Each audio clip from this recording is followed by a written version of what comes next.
This is a reading of The Tale of Despereaux, Chapter 13, Perfidy Unlimited. Together, the three mice traveled down, down, down. The thread around Despereaux's neck was tight. He felt as if it was choking him. He tugged at it with one paw. "Don't touch the thread," barked the second hood. "Yeah," echoed the first hood. "Don't touch the thread." They moved quickly. Whenever Despereaux slowed, one of the two hoods poked him in the shoulder and told him to keep moving. They went through holes in the walls and down golden stairs. They went past rooms with doors that were closed and doors that were flung wide. The three mice traveled across marble floors and under heavy velvet drapes. They moved through warm patches of sunlight and dark pools of shade. This, thought Despereaux, was the world he was leaving behind, the world that he knew and loved. And somewhere in it, the Princess P was laughing and smiling and clapping her hands to music, unaware of Despereaux's fate. That he would not be able to let the princess know what had become of him seemed suddenly unbearable to the mouse.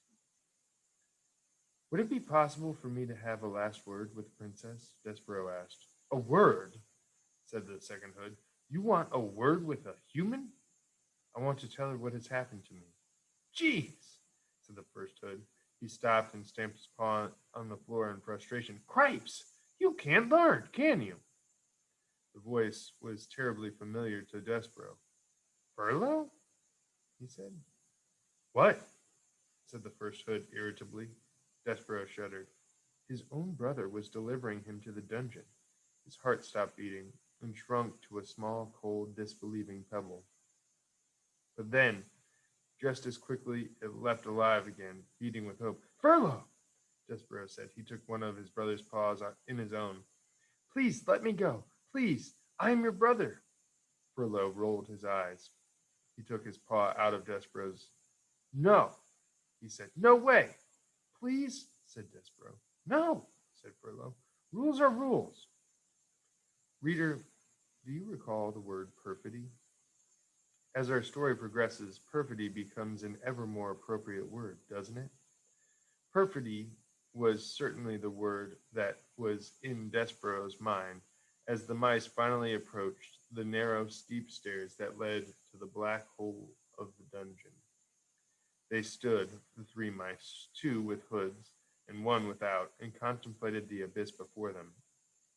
Then Furlough stood upon his hind legs and placed his right paw over his heart. "For the good of the castle mice," he announced to the darkness, "we deliver this day to the dungeon a mouse in need of punishment. He is, according to the laws we have established, wearing the red thread of death." "The red thread of death," repeated Despereaux in a small voice. Wearing the thread of death was a terrible phrase, but the mouse didn't have long to consider its implications because he was suddenly pushed from behind by the hooded mice.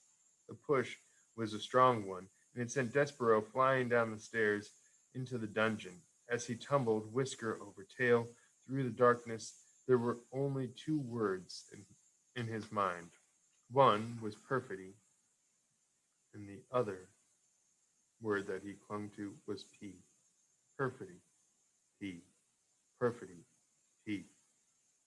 These were the words that pinwheeled through Despereaux's mind as his body descended into the darkness.